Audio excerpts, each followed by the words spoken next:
you're not happy in the U.S., if you're complaining all the time, very simply, you can leave. You can leave right now. Come back if you want. Don't come back. It's okay, too. But if you're not happy, you can leave.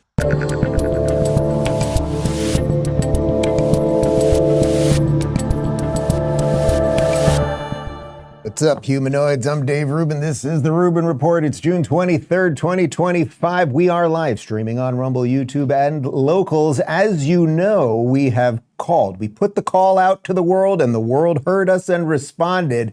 We are trying to crush the 3 million YouTube subscriber thing by the time I go off the grid on August 1st. And in the last 30 days, I think we have 65,000 subscribers. You got us there. We need less than 50,000 to go.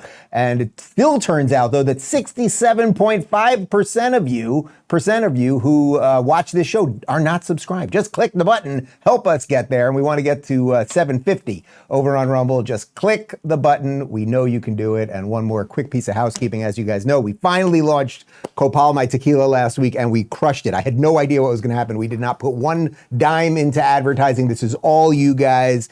We have less than 100 bottles left, or maybe it's like 105 bottles left. I only checked last about 15 minutes ago of our first run, and then we will not have any more until the end of July. So really just thank you to everybody who purchased. I promise you this is the best Reposado you have ever had. And thank you for helping us launch another successful business. And we're going to scale this thing and figure out how we can connect it to the show and a lot of the other things we're doing in the near future. Enough product placement and promotional stuff. I don't know if you heard, but we bombed the nuclear reactors over in Iran. A lot of people screaming about World War III. I'd like to think that, as usual, I've been a kind of calming voice in this entire thing. I don't think World War III is coming. I think everything's going to be okay. I wasn't calling for the U.S. to get involved. Trump made a decision. I think it actually was the right decision. And as I've been saying all along, since Trump took over in January, you know, he deserves a little bit of leeway here. He deserves a little bit of a leash, because this is a guy who consistently for the last 10 years has done everything that everyone said couldn't be done. This is the guy who does it. He is the first mover more than anyone else. He does the unthinkable things. And when he does things, let's not forget, he moved the embassy, the American embassy. He moved from Tel Aviv to Jerusalem. First time around, 45 Trump. Everyone said World War III is going to break out. He dropped the mother of all bombs in Iran. Everyone thought World War III was going to break out. He killed Iranian General Soleimani. Everyone thought World War III was going to break out. So there's a certain level of hysteria that's kind of baked into the system. It's not really the way I do things here. And I think calmer heads are prevailing right now, and I think everything's going to be okay. So we're going to unpack not only what happened, but a little bit of the media response, some of the kind of craziness, which I'd say begrudgingly been addressing in the last week or so, as it pertains to the right-leaning online media, then the easy stuff that we can do, always smacking around the left. And then we will end on a positive note. And once again, just make note up top, fear not, guys, World War III is not on the horizon. Let's start with what happened. I know you all know it, but worth recapping. This is from Donald Trump on Truth. We have completed our very successful attack on 3 nuclear sites in Iran, including Fordow, Natanz, and Esfahan.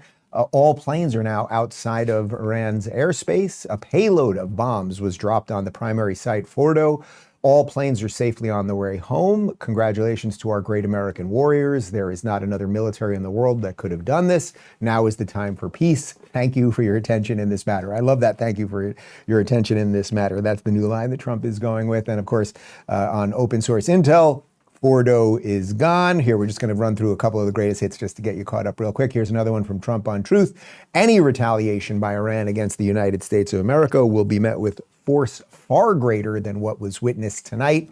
Thank you, Donald J. Trump, President of the United States. Then he tweeted out, as he is one to do, a picture of the American flag. Certain people burn the flag. Donald Trump, when he accomplishes things he likes to, puts a picture of the American flag. And then he gave a big speech at 10 p.m. on Friday night. Here's Trump saying that Iran's key nuclear facilities have been obliterated. A short time ago, the U.S. military carried out massive precision strikes on the 3 key nuclear facilities in the Iranian regime, Fordow, Natanz, and Esfahan. Everybody heard those names for years as they built this horribly destructive enterprise. Our objective was the destruction of Iran's nuclear enrichment capacity and a stop to the nuclear threat posed by the world's #1 state sponsor of terror. Tonight, I can report to the world that the strikes were a spectacular military success. Iran's key nuclear enrichment facilities have been completely and totally obliterated. All right, so we're going to show another clip of that speech in just a second. And while you're listening to Trump, I think it's worth noting that look at the three guys that are standing behind him and the competency of these people, right? You've got J.D. Vance, you got Secretary of State Marco Rubio, Defense Secretary Pete Hegseth. Like, these guys are all ready for the job. You don't have to agree with everything Trump has done. You may have questions about what he's done. We can all debate the philosophic underpinnings of peace through strength and all of that stuff. But think how different it is. As I always say, think how different it is between what we have right now, those four men standing up there, Donald Trump, who has just, as I said, done everything everyone said couldn't be done relentlessly over and over. They tried to kill him for it. They tried to impeach him for it. They tried to end all his businesses. They tried to get him off ballots, all of the stuff. He's up there as the decider, and it's clear that he made the decision here.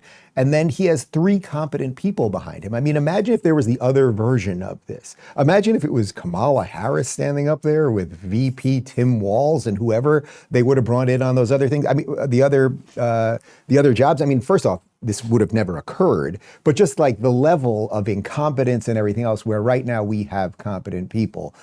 So here's Trump talking about how if Iran does anything now, which they're pretty much completely incapacitated, that they will live or not live to regret it. Iran, the bully of the Middle East, must now make peace. If they do not, future attacks will be far greater and a lot easier. For 40 years, Iran has been saying death to America, death to Israel. They have been killing our people, blowing off their arms, blowing off their legs with roadside bombs. That was their specialty. We lost over 1,000 people, and hundreds of thousands throughout the Middle East and around the world have died as a direct result of their hate. In particular, so many were killed by their general, Qasem Soleimani. I decided a long time ago that I would not let this happen. It will not continue. And I want to just thank everybody, and in particular, God. I want to just say we love you, God, and we love our great military. Protect them. God bless the Middle East. God bless Israel, and God bless America. Thank you very much. Thank you. I have to say, I'm sure, like probably almost all of you watching this, I watched that live, and it was just Trump at his best. You know, lately, last couple of weeks, I've been saying that Trump at his best is when he gets these impromptu questions, and he's just constantly, he has this way of, at sort of different levels, telling the truth with either an offhand remark or a joke, or he flips the question back on whoever asked him something.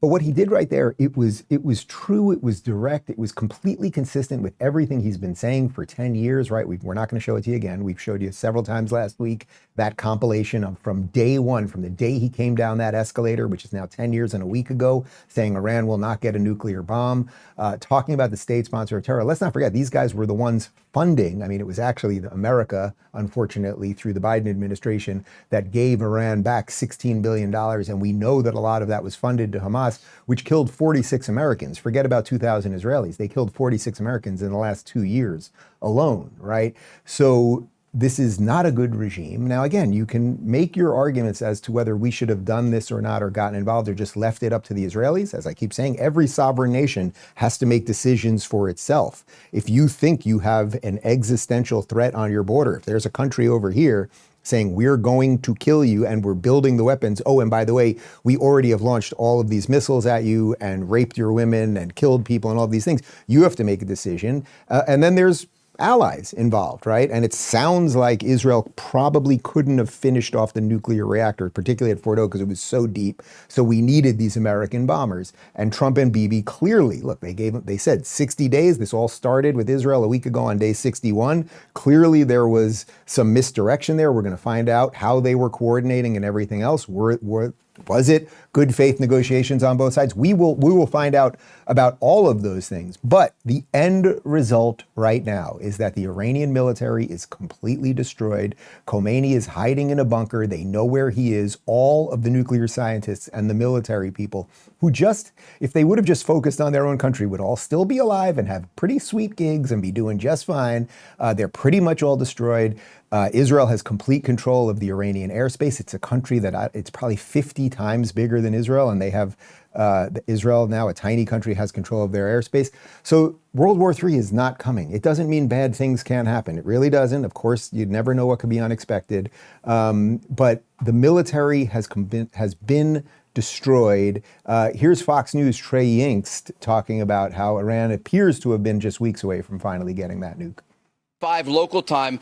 One source said rumors, Trump gave the word, supposed to be happening now. We were working on tracking it down, and the president taking to Truth Social to say the Americans did indeed strike 3 separate Iranian nuclear facilities, including the Fordow nuclear facility deep underground outside of the Iranian capital of Tehran.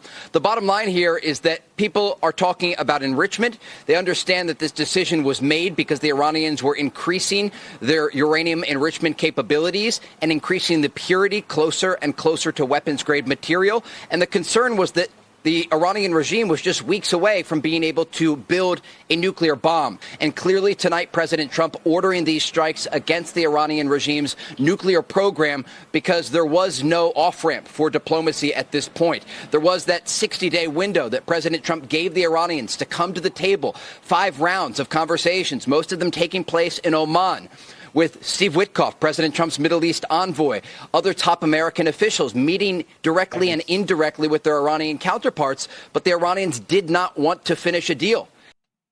All right, so if that's true, Trey's a pretty good reporter. If that's true, well, then that's why we're at where we're at. Either Bibi and Trump realized, boy, we gave them 60 days and they're not going to do this. And now there's some movement. So it does appear they're trying to do some last minute things as it comes to pertaining a nuke or figuring out how to deliver it, et cetera, et cetera. And we're going to move on this. But for all of the people, and we'll do more on this in a moment, but for everyone, and I see so many people that I think a few years ago I thought were like kind of centrist, sane people, or not even centrist, I just thought they were like roughly sane, screaming that we're going to be in World War III. The largest state sponsor of terror has been completely incapacitated right now. It doesn't mean that there can't be sleeper cells. It doesn't. But if there are sleeper cells, would you also want the nation that's funding them to have nukes too? So we are absolutely in a more peaceful situation as a world than we were a week ago. Let's not forget, I said it last week, every other time over the years, 48, 67, 73, et cetera, every time there is an adventure to wipe out Israel, all the Arab nations get on board. Notice nobody got on board this time. Egypt could have sent some tanks over. Jordan, they share a border. Like all of these countries could have jumped in. Lebanon could have figured out a way to get in. They didn't because everyone's happier now, right? It's completely consistent with what Donald Trump said in Saudi Arabia 2 months ago. No, not even 2 months ago. What was it? 6 weeks ago, basically. He basically said, listen, if you want to join us, the United States, if you want to join us and trade with us and be part of a future that is not going to be handed to the radicals, then get on board. Like just let go of some of the old hate. And I think we're seeing that right now. We're beginning to see the seeds are starting to grow. Let me just go back to a little bit of what was happening before we dropped the bomb. This is from Newsweek. Satellite images show unusual activity at Iran nuclear sites before strikes. Pictures taken on Thursday and Friday showed unusual truck and vehicular activity close to the entrance of the underground Fordow complex south of Tehran. Satellite imagery firm Maxar said late on Saturday. Iran says its nuclear program is peaceful, but international observers believe the country has enriched uranium far beyond what is needed for non-nuclear use. Israel, the U.S., and other American allies have consistently said they would not tolerate Tehran gaining a nuclear weapon. A total of 16 cargo trucks were spotted on the access road leading up to the Fordow tunnel entrance on Thursday, but most had moved to a spot 1 kilometer northwest of the access road by the following day, Maxar said. New trucks and multiple bulldozers had appeared close to the main entrance by Friday, with one truck very close to the main tunnel entrance, the satellite imagery provider said. Iran was producing considerable amounts of highly enriched uranium at Fordow, but it is not immediately apparent how much was still at the site in recent days. William Albuquerque, a senior adjunct fellow at the Pacific Forum and former director of NATO's Arms Control, Disarmament, WMD Non-Proliferation Center, told Newsweek. Okay, so there you can see, and Phoenix, just throw back to that for a second. So what you're seeing right there is the cargo trucks outside. Who, I don't know. Again, as I said to you several times last week, I don't know what was exactly going on there any more than you do. I think largely what we have right now is a situation where America is kind of back, and we voted for Trump. And I think we have to trust that Trump is making the right decisions. I see all these people, and again, we'll get to this more in a moment, saying, well, Trump was going to end all the wars, Trump, blah, blah, blah. And it's like, yeah, sometimes you need to finish something to end the war. And I think that is what we are getting to. We'll have more on J.D. Vance basically saying just that in just a second, but first, Goldco. Guys, did you know that Florida just legalized gold and silver as money? Yeah, that's right. The free state of Florida, my home state, recognizes gold and silver now as legal tender. Governor DeSantis put it best. This is about giving you the financial freedom to protect yourself against the declining dollar. With inflation, national debt soaring, and even U.S. credit downgrade, it's no wonder people are waking up. That's why I've partnered with Goldco, a top-tier precious metals company I trust. Want to protect your savings? Visit DaveLikesGold.com to get your free 2025 gold and silver kit. Once again, that's DaveLikesGold.com.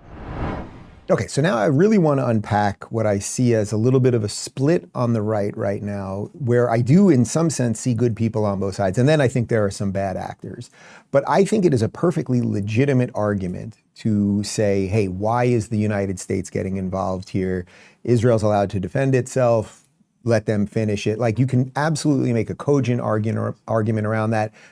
Often I'm making the argument that U.S., we're like a house, right? We're like a home. And if you have a ton of problems in your home, you can't welcome all these people in. I make that argument as it pertains to immigration, but also in your own home. If you have a lot of problems in your own home, you can't go out and fix everybody else's home, right? That's a Jordan Peterson, like clean your room before you clean the world kind of thing.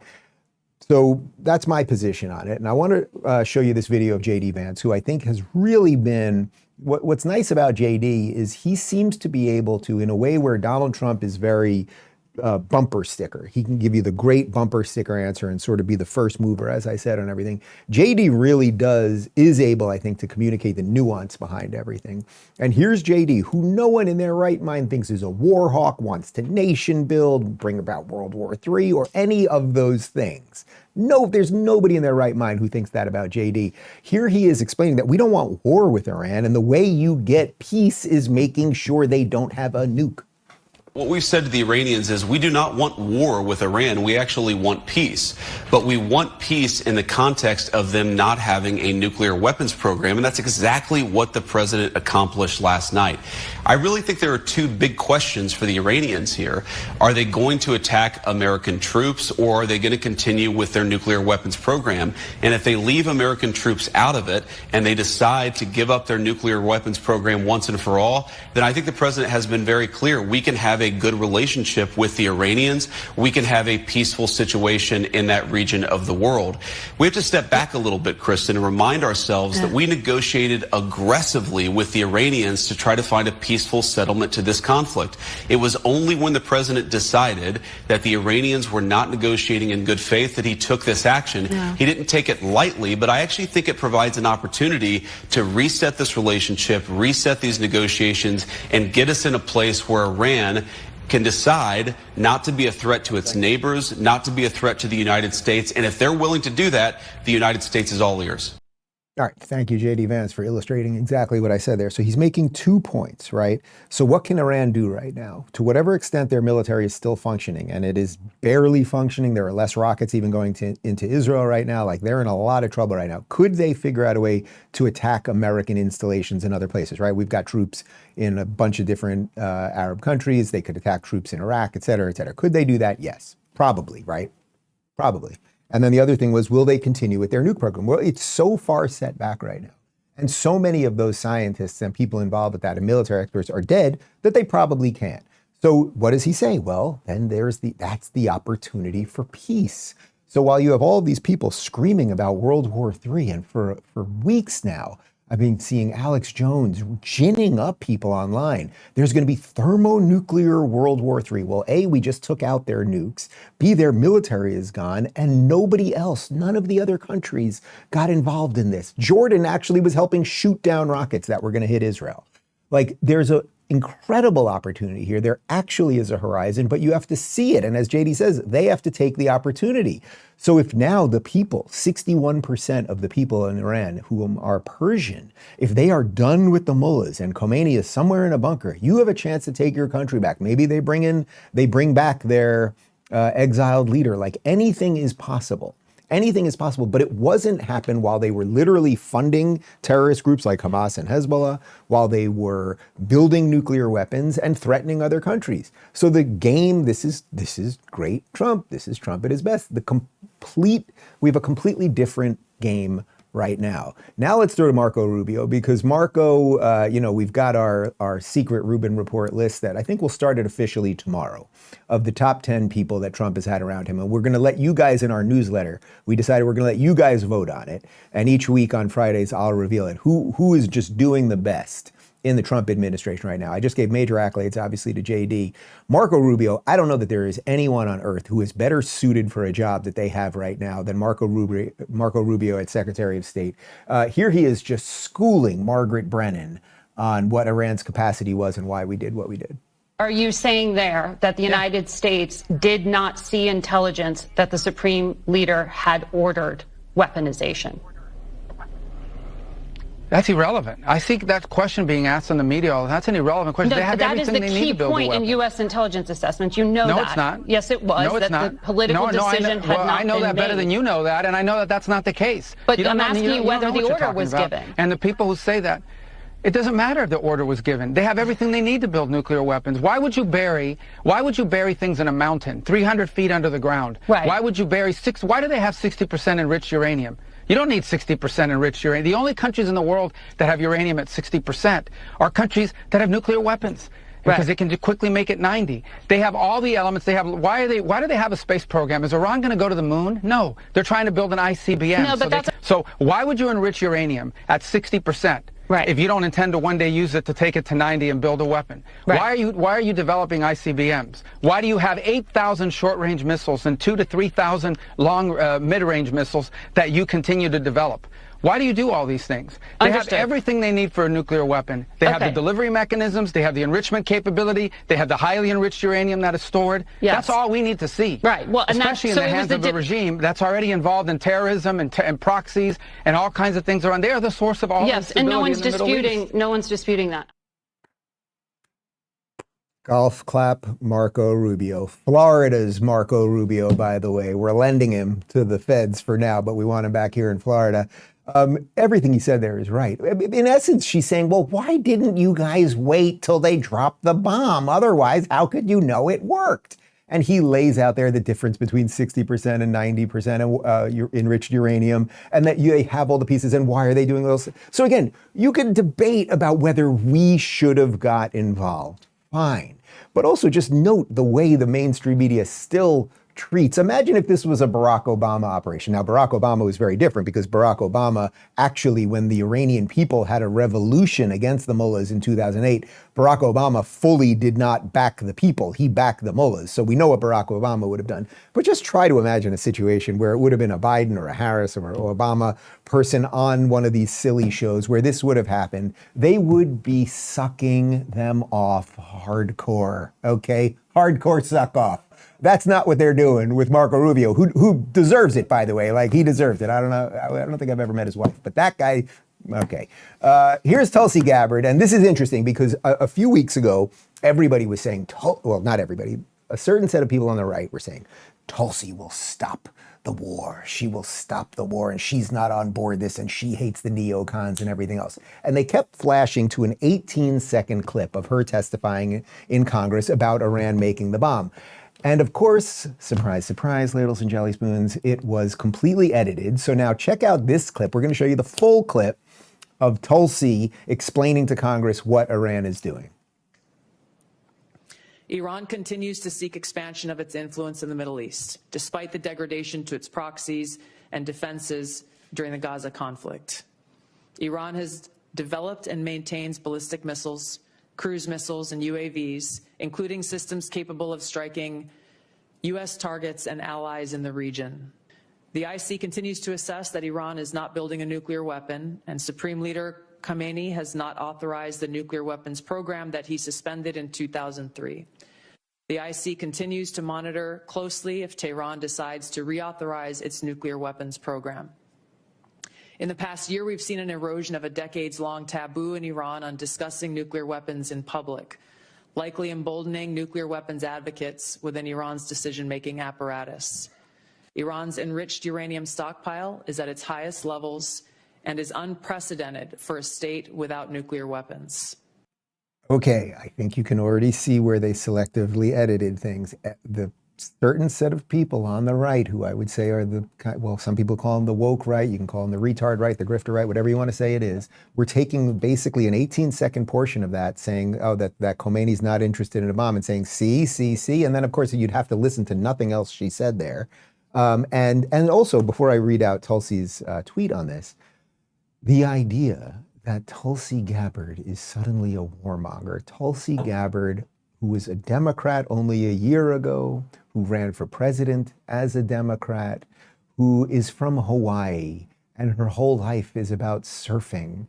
And like, this is the most, out of all of the politicians I have ever met doing this, like, not only, I would say I've become good friends with Tulsi, but like, she is the most like decent human being out of all of them. A lot of them I just know in sort of a political vertical.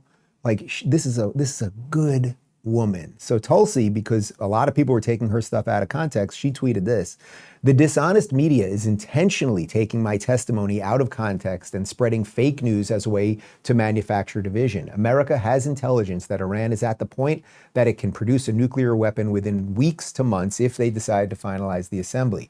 President Trump has been clear that can't happen, and I agree. My full testimony below." Now, it's interesting because she says the dishonest media there, and we're used to talking about the dishonest media when it comes from the left. In this case, she's mostly talking about people on the right. But again, even putting aside what you think about any of that stuff, the only way you could be angry at Tulsi right now is if you suddenly think she's an absolute warmongering liar who has sold out to Donald Trump. And that is just so patently ridiculous that only a certain set of people could believe it.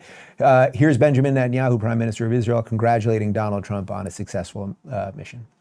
Congratulations, President Trump.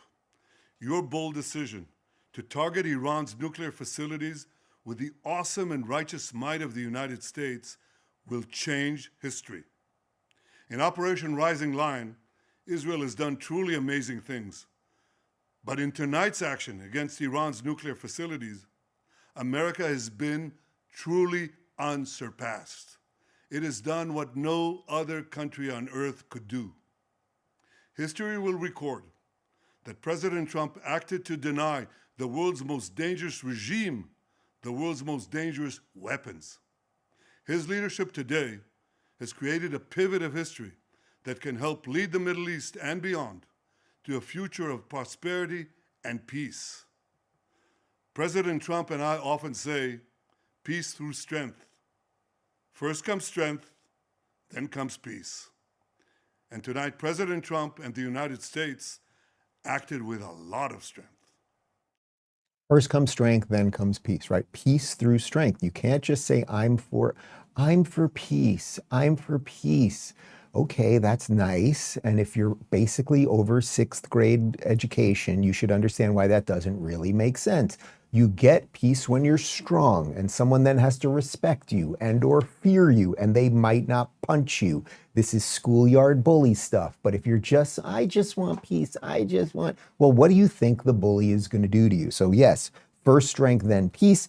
I also thought it was interesting that what Netanyahu said there, this is a pivot of history. It's actually the same thing that JD said. What did JD say? Iran has a choice, a pivot, same thing. So Iran can make up its mind right now as a country, and hopefully they can figure out how to do it themselves.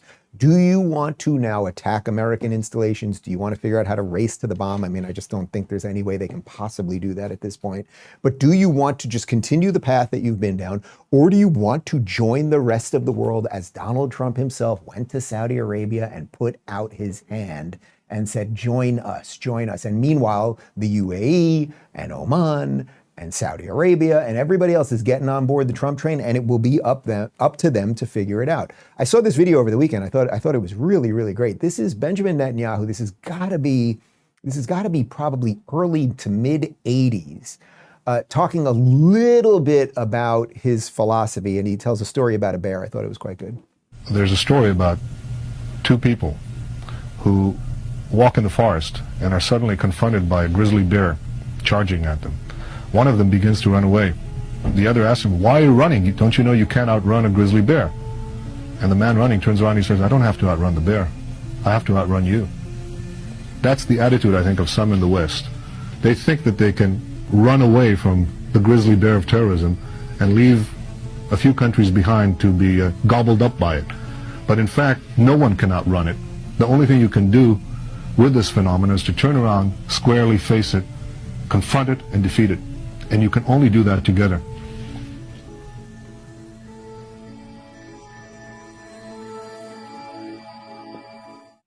Confront it and defeat it. I think we just did that. Doesn't that feel right? Now again, defeat. Okay, so what is defeat? Can bad guys always figure out how to do things? Could there be sleeper cells? All of the other things. But did we? Israel took out the air defenses. Israel took the brunt of it, right? I don't know that there were any rockets into Israel yesterday, but they have an awful lot of damage in Tel Aviv and elsewhere. But they did the heavy lift, and then we finished the job. And now maybe other countries and other bad guys throughout the world will look around and be like, this shit ain't working anymore, and we're gonna have to, I don't know, pivot or perhaps make a choice. And I think, speaking of pivoting, I think a lot of the online people on the right who have been criticizing over the last week or so after largely dipping out of the argument, I think they're going to have to pivot and make a choice as well. We'll have more on that in just a second, but first, Tax Network USA. This month, Tax Network USA is celebrating American Pride Month with 10% off all services honoring freedom, resilience, and financial independence. If you missed the April 15th deadline or you have back taxes, don't wait. The IRS is ramping up enforcement fast. Penalties can hit 5% per month. The good news, Tax Network USA can help. Whether you're self-employed, run a business, or your finances are a mess, their experts know how to get results. Consultations are free, and acting now could save you from wage garnishments or bank levies down the road. Call 1-800-958-1000 or visit tnusa.com/Dave to get started. Take advantage of this month's sale for 10% off. Okay, so I think maybe right after Trump gave the speech, I tweeted this out. It got a couple million views, and I think this will set us up nicely for this segment. And that's a wrap on World War III. Unfollow grifters accordingly. So let me just start with this. You don't have to agree with me on everything. You don't, and I have no doubt. I just know I meet you guys on the street and at the stores and at the gym and wherever, and you don't, and you often bring that up to me. And we can always try to do that respectfully. I had Rand Paul on last week. At the end, we had a nice sort of moment of like, we obviously don't agree on everything, but we'll keep having these conversations. That was in stark contrast. It was the same day that Tucker had Ted Cruz on, and they did it in the most oppositional, or I can't say they. Tucker intended it to be the most oppositional thing. We have to figure out how to slog through some of this if America is going to be a place that people with various ideas and disagreements are going to coexist.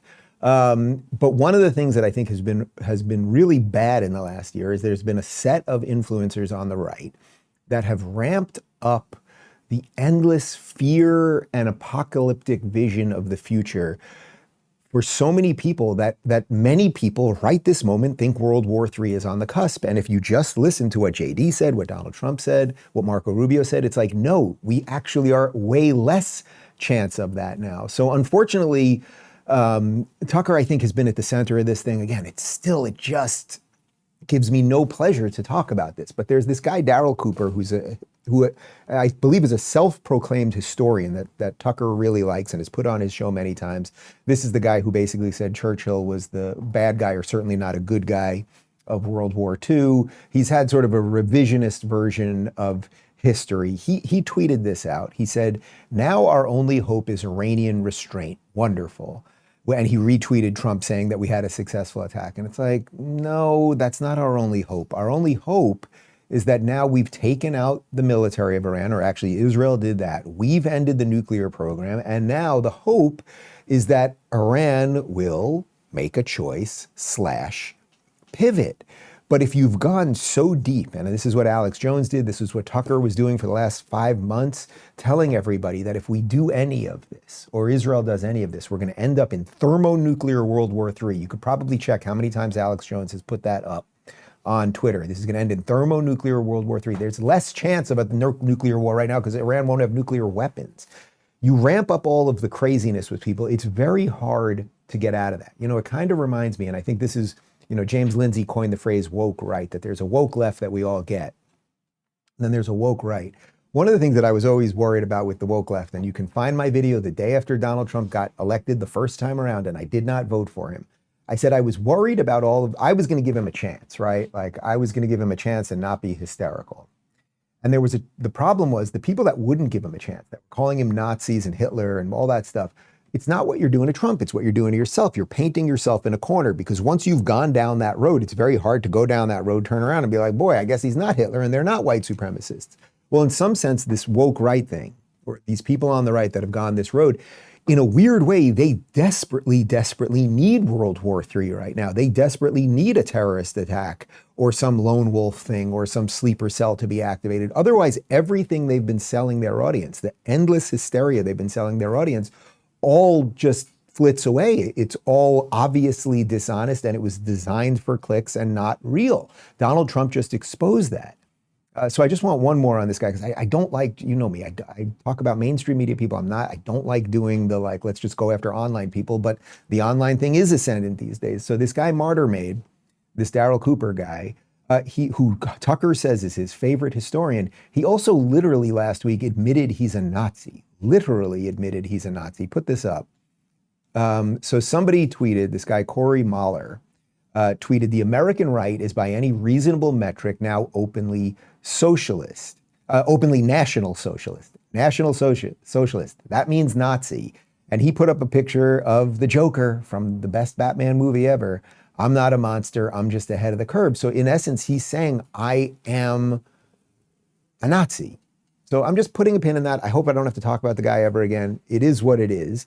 And I also do hope that for some of the criticism that I and others have laid at Tucker over the last little bit, that he will come back now, right? Otherwise, what are you going to do with your audience, right? Like, do you want to just make them crazier at all times? Do you want to just keep ramping up the crazy? Or do you want to just acknowledge that maybe you were wrong about this? It's not going to lead to World War III, that America is leading again, that MAGA and Trump was never about isolationism. It was about America first and America leading the world to what Donald Trump calls the golden age. Like, you can get back on board that, Tucker, but you just got to give up the other stuff. You remember this from the New York Post. And this just shows you how thin the arguments became with Tucker in the last week. Tucker Carlson floats nuking Iran if they're actually trying to kill Trump in epic clash with Ted Cruz over Israel conflict. We showed you that clip last week. Within 10 minutes, he went from saying, I'm against killing everybody, I would never kill anyone, to saying that, oh, if Iran is trying to kill Trump, we should nuke Tehran, which has 10 million people. I wouldn't be for that. So again, I'm not doing this for like the gotcha, whatever you want to call that. I'm doing it because I think there's hopefully an opportunity to reverse course for a certain set of online people that maybe got caught in a little bit of algorithmic tricks and bots and a whole bunch more. Konstantin Kisin, who's been hitting Tucker on some of this stuff, he wrote this: I'm incredibly grateful that President Trump didn't listen to warmongers like Tucker Carlson, who wanted to nuke Iran in retaliation for trying to assassinate him, and we got a surgical strike on nuclear facilities instead. Blessed are the peacemakers. I also want to read you a tweet that I put up at, I think it was just before 8 a.m., 7:58 if I'm not mistaken, on Thursday the 18th, so a couple days ago. This is before we got involved. I wrote this: Iran's military is basically incapacitated and their nuke program almost totally gone. Israel has done this by themselves. Can someone explain to me why Tucker and Alex Jones keep saying this will lead to thermonuclear World War III? If the US gets involved, it's a couple bombs to finish the job. I haven't seen anyone, literally anyone, call for more than that. And maybe that isn't even necessary. Also note, none of the Arab countries like Egypt, Jordan, etc. have jumped in to attack Israel, which they did in 1948, 1967, and 1973. They're happy about this. Seems to me at worst, Iran has sleep over, I'll get into that in a second, sleeper cells, which could be activated. But if that's the case, we should be dealing with that regardless rather than just waiting. Trump knows what he's doing, and the sky isn't falling unless you're Khomeini, in which case it is literally. First off, sleeper cells, somehow autocorrect. Does autocorrect do that to you guys? You start typing something and it actually adds letters. Obviously, I didn't mean sleepover cells, although that sounds kind of funny. But look, I said that on Thursday morning and every bit of it was true. I didn't call for Trump to do anything. I said, if Trump does anything, it sounds like it'll be a couple bombs. And what did Trump do? It was a couple bombs. I think it was 6 bombs. And World War III is not here, and their military is incapacitated. And again, if the fear is they have sleeper cells, which they might, and by the way, that's on Joe Biden's head and that's on the Democrats' head. We have no idea who is in this country, and thank God Donald Trump's president and doing something about that as well. But if that's what the fear is, then the fear is, you should still have the fear, right? Like you wouldn't want the bad guys that have sleeper cells to also have nukes, right? So it's like, oh, they're only going to activate their sleeper cells if they don't have the nukes. That doesn't really make sense. You're in like an endless hostage situation. Is that what you want to be in? So again, what did I tweet that I think is right and I think you should encourage your friends to do? And that's a wrap on World War III. Unfollow grifters accordingly. I really do think that's right. Now I want to connect this to, I think, the wider information war as well, because it is becoming very, very clear that X and the YouTube algorithm and all of these things, they have been highly, highly manipulated. So when you see someone like Tucker going in that direction, and I'm not even saying I can't be affected by this, like we all can be affected by algorithmic tricks. What do I always say as it came to shadow banning and everything else? I was always worried about the things I didn't know they were doing more than the things I did know they were doing. But now there has been a massive study that is showing that there are an incredible amount of counterfeit and bot accounts that are affecting things. So what you see often is if someone tweets something nominally, let's say pro-Israel or pro-America, it gets some likes and tweets or whatever. But if you post something pro-Hamas or anti-Israel or anti-America, it just gets these crazy numbers. And we are finding out much of it has been completely illegitimate. This is from Walter Kurt, who's an investigative journalist. New counterfeit MAGA influencers exposed. Foreign bot farms renting our flag. Foreign spook shops are mass producing patriot accounts, slapping stars and stripes avatars on Macedonian spam and pumping Kremlin Tehran talking points into your feed. A new NCRI dossier shows that 650,000 false flag posts since May. 4 million fake interactions to frame Hamas atrocities as CIA ops, smear Trump as an Epstein crony, and cheer Iran's nukes. Grifters like Fuentes and Hinkle ride the wave. A quarter of their replies are bots born on 2 magic dates tied to Russian state TV plugs. Real MAGA isn't run from St. Petersburg or Tehran. Treat overnight follower booms as suspect, mute the breaking false flag crowd, and starve the imposters of your clicks. America first means foreign cash and click farms last. So look, I've been talking about this for a long, long time, and I've been in this game for a long, long time. I've been on X and Twitter for over 10 years, God help me. It's partly why I do August Off the Grid. I can see, like, you can just feel it when things are kind of normal on these things, like when your responses are kind of normal and from real people, and then suddenly you get a million things with American flags telling you you're awful. Like we all, anyone that's been in this game long enough, you can see it and you can feel it. But now I want to show you this video. We've been sitting on this one for a little while. We were waiting for the right moment to show it, but I thought this was, if you want to understand, there is a game, a reality game, like we are in the Matrix, guys. Look at this Chinese AI agent running 50 different social media bots at once. This is wild. Take a look.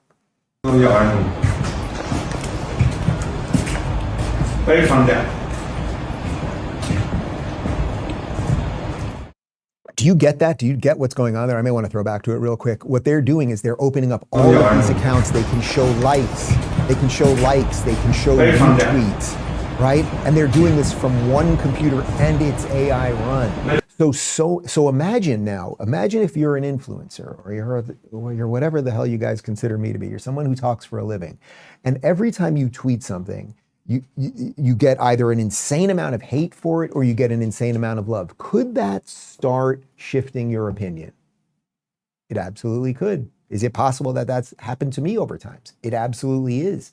But understand that this is part of the game. The clicks and the likes, you see these people that say these unbelievably horrible, dishonest things, and then you look at their numbers and you're like, oh my God, all these people must believe in it. But what if it was all fake? What if it was the great and powerful Oz, and then you looked behind the curtain and it was an old, washed-up wizard? Well, it might just be. Let's talk about Rumble Premium for just a second, and then we'll get to the left's rather wacky response to Trump doing something very simple and clean and surgical. Free speech is under attack, but Rumble refuses to back down. We've always believed in empowering voices, no matter how unpopular, and now we're taking that fight to the next level. When major advertisers conspired to pull their dollars, even brands like Dunkin' Donuts turned their backs. But we're not here to fit a mold, we're here to defend free expression. To strengthen this mission, we're excited to offer Rumble Premium, a completely ad-free experience with exclusive benefits for viewers and creators. You'll find exclusive content from creators like Russell Brand, Dr. Disrespect, Timcast, and the Mug Club with Crowder. It's more than a subscription, it's a stand for free speech. Your voice matters. Join Rumble Premium. For a limited time, you can get $10 off the annual plan using promo code Rubin. Visit rumble.com/premium/Rubin and claim your discount today. Whether you join Rumble Premium or simply keep watching, your support helps keep free speech alive. Okay, so let's talk about the left's response to some of this. And spoiler alert, it's the usual nonsense. Here is Timu Obama, Hakeem Jeffries. My statement on Donald Trump's unilateral military action in Iran. Donald Trump promised to bring peace to the Middle East. He has failed to deliver on that promise. The risk of war has now dramatically increased, and I pray for the safety of our troops in the region who have been put in harm's way. President Trump misled the country about his intentions, failed to seek congressional authorization for the use of military force, and risks American entanglement in a potentially disastrous war in the Middle East. First, the Trump administration bears the heavy burden of explaining to the American people why this military action was undertaken. Second, Congress must be fully and immediately briefed in a classified setting. Third, Donald Trump shoulders complete and total responsibility for any adverse consequences that flow from his unilateral military action. Look, okay, so there's a couple things here. I am somewhat, as I discussed with Rand Paul last week, I am somewhat sympathetic to the argument around congressional authority. Unfortunately, the way the machine has worked for several decades now is presidents don't do that. How did we get into Libya and cause the Gaddafi regime to fall? Obama didn't get congressional authorization. What did he do? He called it a kinetic military action. Google it, kinetic, not Xbox Connect.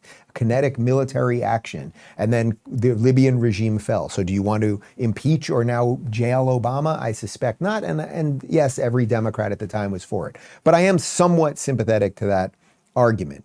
I think the counter to that would be that Iran has been killing Americans. I laid that out earlier in the show, and the president felt that this was the time to do it. And unfortunately, our Congress is so partisan and dysfunctional that maybe he felt he couldn't go to them. He owes no further explanation to you guys, by the way. You have undermined him and tried to impeach him and everything else this entire time. So he owes you absolutely nothing. And again, this notion that somehow we are closer to war now is completely ridiculous. It does not mean that some bad things can't happen, but we have incapacitated the main state sponsor of terror who no longer has a functioning military, no longer has a nuclear program, and nobody else in the area even got involved. So we are not closer to war. We are further from war. And that is the pivot now that Iran has to decide they want to take, which is exactly what JD was talking about. AOC, it's Monday, so I'm not going to curse. Here's AOC. The president's disastrous decision to bomb Iran without authorization is a grave violation of the Constitution and congressional war powers. He has impulsively risked launching a war that may ensnare us for generations. It's absolutely and clearly grounds for impeachment. Well, I would say good luck with that, bitch. Does bitch count as a curse? I'm 50-50 because they can say bitch. Can't you say bitch on network TV now? I'm pretty sure you can. So I'm taking bitch on a Monday. That's it. Again, I'm not even going to bother addressing the congressional part. We are further away from war, and if it was you guys, you would be all for it. You want to burn down the Obama library. Here's Adam Schiff, a man who has spent his entire career abusing the Constitution and trying to take out a sitting president, saying that Donald Trump shouldn't do what he did because he's a bad man. These strikes again against Iran last night. He says that they have been successful. Do you see any upside, any positive news for the security of the world in learning of the success of these strikes? First of all, Casey, I want to express my gratitude that the pilots are all out safely and acknowledge the skill, the bravery, and the professionalism of all the military forces that were engaged in this military operation. But it's not an operation that should have ever been authorized by the president in the absence of intelligence showing that Iran had made the decision to break out and build a bomb. The intelligence I've seen, and it's been limited, indicates that Iran had certainly enriched uranium but had not made the decision to build a bomb or pursue the mechanism of a bomb. And in the absence of that, this is not a strike that should have been ordered. It's the same exact nonsense that Margaret Brennan offered. It's funny, she's a quote-unquote journalist, he's a congressman, but it's the same exact logic. Like, yes, they were doing all the stuff and they were enriching, but they hadn't made the decision, as if they were going to send him a note. As Schiff, Schiff in the mail, send guys, we're going to make the bomb. Send Adam Schiff a nice note and we'll send him a hanging plant. Like, what are you talking about? This tweet is so insane, what I'm going to read to you. You know, I sometimes say it's the craziest thing I've ever seen, but this one is so absolutely bananas that it's going to go down in the Rubin Report Hall of Fame. I'm putting it, I want this, we're going to print this one and put it in the office. Yeah, Joseph's already working on it. We're going to put this one in the office. This is so completely ridiculous. This is from the LA County Sheriff's Department. Listen to this. Our hearts go out to the victims and families impacted by the recent bombings in Iran. While this tragic event occurred overseas, the Los Angeles County Sheriff's Department is closely monitoring the situation alongside our local, state, and federal partners. At the moment, there are no known threats to Los Angeles County. However, out of an abundance of caution, we are increasing parole checks at places of worship and other sensitive locations throughout the county. The safety and security of our communities remain our top priority. We will continue to assess and respond to any developments as they arise. If you see something, say something. Okay, so the tweet was then edited, and then I believe it was deleted, and they reposted another version of it. But sorry, Phoenix, can you put it up for 1 second? I just want to get that first line absolutely right. Our hearts go out to the victims and families impacted by the recent bombings in Iran. They blew up military sites and nuclear facilities. We don't even know that there are any people at the nuclear facilities. You might be concerned, I don't know, there's an awful lot of Jewish people in LA. You might be concerned about the relentless attacks on them in the last 2 years. Or you know what? I lived in the Valley in Los Angeles. There's a hell of a lot of Persians there. And they're very gaudy, by the way. Have you ever been to a Persian's house? It's not my thing, okay? I like simple. They like it's a lot of gold and a lot of stuff. But God bless them, they're good, happy people, and they love the country. You might be concerned for them, but you guys are worried about the nuclear sites? Oh, and by the way, this is Los Angeles, where last week you were in full revolution, right? And you had mass jihadis throwing boulders over overpasses. It's extraordinary, actually extraordinary. John Fetterman, a man who had brain damage and was a Democrat, now has less brain damage, still is a Democrat, but making some sense. He tweeted this. As I've long maintained, this was the correct move by POTUS. Iran is the world's leading sponsor of terrorism and cannot have nuclear capabilities. I'm grateful for and salute the finest military in the world. It's just as simple as that. Like, how about you just try to say that, Schiff? But you can't because you're so deep. It's the same thing I said before. You're just so deep in the mire and the muck that you cannot get out of it, because once you have Trump derangement syndrome, it appears to be cureless, although there might be one guy in Los Angeles who has figured out a cure, and his name is Bill Maher. So Bill Maher, on Real Time this week, they talked about a clip we showed you last week. That was one of the most extraordinary clips ever from The View, where Whoopi basically claimed that it is as bad for women in Iran, it is as bad for gays and women in America and blacks in America as it is for women in Iran, which is completely absurd. Apparently, Alyssa Farah also is Iranian, so she's lecturing her about it. And Bill Maher makes an interesting point here. What are you going to do with these people, the left? They are destroying the thing that you care about, Bill, right? Like the old school liberal idea, which I believe in. I just don't think it has anything to do with the Democrats.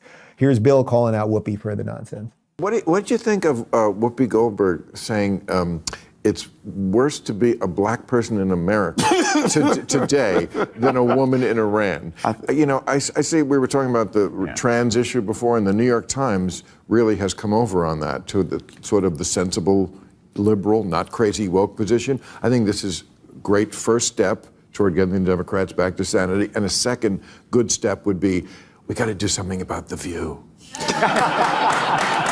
I really believe that. I mean, could you just It's huge in Iran, though. Yeah, you know, I mentioned last week that the number 2 country in terms of trans surgeries is actually Iran. Think about that. The reason they do it is because they don't want gays in Iran, and the trans movement is the number 1 anti-gay thing, because you're taking what would otherwise likely be just a gay male or a gay woman. My day we called them lesbos, and you're chopping their genitals off so they can appear to be straight. So the number 2 country in the world where they have trans people. So in essence, you're just taking a man, making him a woman, and then he lives with another man, and everyone's like, oh, everything's just fine. And then I guess when he's a woman, you can put him in a bag and the whole thing. But Bill, in some sense, is right. Like he's not called, like he's being jokey, right? Like, what are we going to do about The View? But in some sense, it's the struggle that I always have with you guys when I show you The View clips. And I mentioned my friend that I play basketball last Wednesday was like, Dave, I can't take it anymore with The View clips. I don't know what to do about that. Like, they shouldn't be forced off the air, but my issue is no longer with the fact that Whoopi has become a lunatic, or that Ana Navarro, who was once a Marco Rubio Republican, is a crazy person, or that Sunny Hassan's the most racist person on television. My issue is no longer with that. My issue is with the executives that put that on there. If you guys care about the Democrats, look what you've done to the Democrats. And if you want an example of look what you've done to the Democrats, there is this guy. He's a congressman here in Florida, believe it or not. His name is Maxwell Frost. And the thing is, when you're a Democrat and you're a radical and you're young and you're a lunatic, the machine makes you a star. It's what they did with the entire squad, right? They never make a young Republican a star. But if you're a young, it doesn't matter. You're just some random congressman anywhere. Why would this guy be on Stephen Colbert's show? It makes no sense. I think he's in the Orlando district. Why would he be on Stephen Colbert? Well, he's a deranged, he also happens to be black, and that's very important for these people, but he's a deranged progressive leftist. And here he is warning Stephen Colbert that America might turn into Florida, because that would be a shame. You know, this fight against far-right neo-fascism, for me at least, was mainly taking stage in my home in Florida, fighting against Ron DeSantis and the extremism there. And something I always told people is that Project 2025 is actually Florida 2022, Florida 2020. Mm-hmm. And the stuff that's going on around the country right now, we've actually been dealing with in the South for a long time, especially in my state of Florida. So the difference is, it's like the struggle in my state has kind of been just spread throughout the nation. Mm-hmm. And honestly, that day after Election Day, I had a hard time getting up. I cannot believe I live in the same state as that guy. Like, that you live in Florida, the freest, most flourishing state. We're going to show you some numbers in just a second.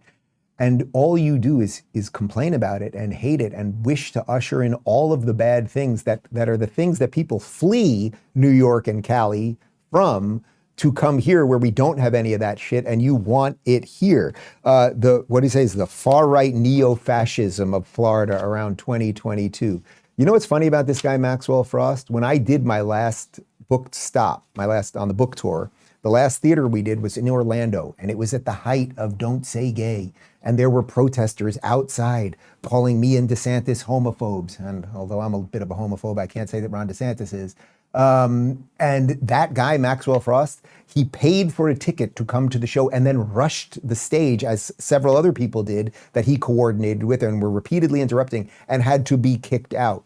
So he's all for free speech, but just his free speech, not your free speech. And if you just want a little bit, so what does Maxwell Frost fear? Well, how about this? Listen to this. Florida ranked as top state in the U.S. for education economy. Sunshine State is ranked ninth overall by U.S. News and World Report. And here's the capitalist. Florida tops nation in economy. Higher ed earns #1 spot for 9th year. State University System of Florida. Florida is ranked #1 in higher education for 9 years in a row. U.S. News ranks Florida as the #1 state in higher education. And these headlines are just absolutely endless. This is the safest place in America. This is the most flourishing economic place in America, and that is what they hate, because they're not really for America. And how do you know it? Well, because they want everyone to become American. To my Republican colleagues who say, I don't want any undocumented people in this country, I actually agree with you. So let's document every single one of them with a speedy path to citizenship. That's how we fix this problem. I'm like, yay, make them can rape me and steal my home. They can come into my house and be a squatter, and I'll live on the street. It's just boring drivel. Like, leave, man. Maxwell Frost, this video's for you. Leave Florida, please. I'll throw in, what do you want? Pick a number. How much should I throw in for his move? 10 mil. 10 mil. What? 10K. 10K? 10. Yes, I'm going to pay $10 million for that guy. I really pay you people too much. You have no sense of money. All right, so the other thing that happened last week was, remember when the senator who replaced Kamala in California, Alex Padilla, remember when he bum rushed the stage and tried to get at Kirstie Noman? He had no identifying marker on him that showed who he is. You cannot blame the police or any of the Secret Service or anything for defending her. That's what their job is. You're not allowed, whether you're a senator or a janitor or anywhere in between, and I would actually put janitor above senator, you're not allowed to just bum rush to the stage. And then he went on the floor at the Capitol and he started crying about it. Well, then J.D. Vance apparently called him Jose. His name is Alex. J.D. called him Jose. And now that's a problem too. Currently the president of the Senate where you serve. He also went to Yale. I assume that he knows your name is Alex Padilla. Your response to him calling you Jose? Oh, he knows my name. He knows my name. Look, sadly, it's just an indicator of how petty and unserious this administration is. But he's the vice president of the United States. You think he'd take the situation in Los Angeles more seriously? You know, you think maybe he'd take a moment to talk to some of the families who have been impacted, have been terrorized, to feel what's really going on the ground. I mean, you saw him shaking hands with Marines, but did he listen to the Marines? Because we have, you know, the report after report of the Marines, so many of the Marines themselves that don't want to be there. That's not why they enlisted. Or if not the migrant families, how about the employers, right, who I know are speaking up because they're concerned about their workforce? Well, there's Jose or Alex, whatever his name is. As always, he's about to cry. They're always on the verge of tears. That's the Cory Booker effect. If you just sound like you're about to cry, a certain amount of people just buy that nonsense. And of course, once again, never concerned about the actual taxpayer or the citizen of Los Angeles. Never concerned about the person that can't get to work or the person that can't get grandma her medication or the ambulance that can't get through or anything else. We're always concerned about the people who are not legal citizens of the United States and then their friends who are dressed up like terrorists trying to burn the city down, you buffoons. What was that ding? That was an approving ding? You know, Connor is off today. It's the first time Connor's been working for me for about 7 years. He's run every single show we've ever done here. Phoenix is running the show today. We don't know what happened to Connor. He said, I'm going to Wisconsin. I have my reasons. I don't know. He's at the big cheese festival or whatever. But that was a ding. That was just a ding, an approving ding. Like I said something that you liked and you just gave me a ding. I like that. Here's Scott Jennings. I think you're going to have to ding him too. Do you think it's political theater? Or do you think, hey, this is something that they're really serious about and they want the public to see them out leading the charge? Well, I agree with some of that. They are emotional. And the last part, they do want the public to see, but what they're doing is clearly creating stunts. These are political stunts. I mean, this is designed to, this is sort of like porn for their base. There's a lot of capital right now in the Democratic Party for getting arrested. In the case of Padilla, who, if you handed me $10 million right now, if I could pick him out of a lineup, I don't think I could do it. Charging into a press conference, lunging towards a stage. I mean, I'm sorry, but screaming that I'm a senator, I'm a senator. I don't know who you are. I still don't know who the guy is. And so that's not good enough. He's a U.S. senator. If he wanted a meeting with her, he could have had one. And he did get one as soon as it was over with. I find it curious he had a staffer posted up in there to film the whole thing. These are clearly stunts. The guy who went to lock arms and interfere with the detention of an illegal in New York City. I mean, the energy in the Democratic Party right now is around doing everything they can do to protect the illegal immigrant populations in the United States, which is still baffling to me. But more than anything, the theater kids have taken over. And they are desperate to create theater, and that's all it is. Oh, Van Jones, that's who you're seeing on the other side of the split there. Stop shaking your head. You keep kind of getting things right, but you do cry a lot on television too, and I think you got to get over that. But of course, everything that Scott Jennings said is right. These overly emotive, ridiculous people, nobody knows who Alex Padilla is. It doesn't matter. You just can't attack the stage, but they want more of the theatrics. So where are we at to try to bring us all together right now? There's a serious group of people. Some of them were standing behind Donald Trump in that speech a couple days ago. There's a serious group of people trying to really fix things, trying to think of a new way of looking at the world, trying to blaze a path for peace and saying, hey, we may have our differences, but if you want to join us, like get on the crazy train and let's see what happens. And then there's another bunch of people who either want to burn everything down or who really don't want America to lead or who don't seem to think that America really is that great or is worthy of being a moral force for the world. I just don't believe that. So now I want to show you what will happen to America if we don't do the right thing. This is a video of what has happened to women in Iran. Oh, just kidding. This is Michigan.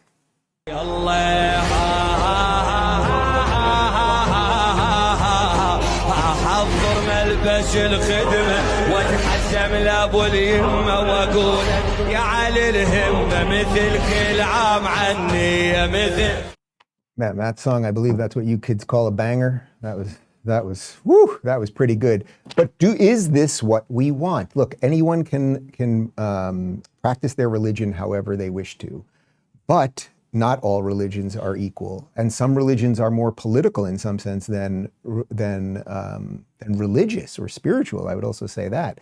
And if you care about liberalism, if you care about women, let's not forget that the women of Iran lived in a largely secular country and were in bikinis on the beach in 1977 before the revolution. And what have we now imported into our country? And whether those people are here legally or illegally, there is an issue that we better start thinking about. Now, this is wild too. If you want to see how this thing that we're fighting has infected so many layers of everything.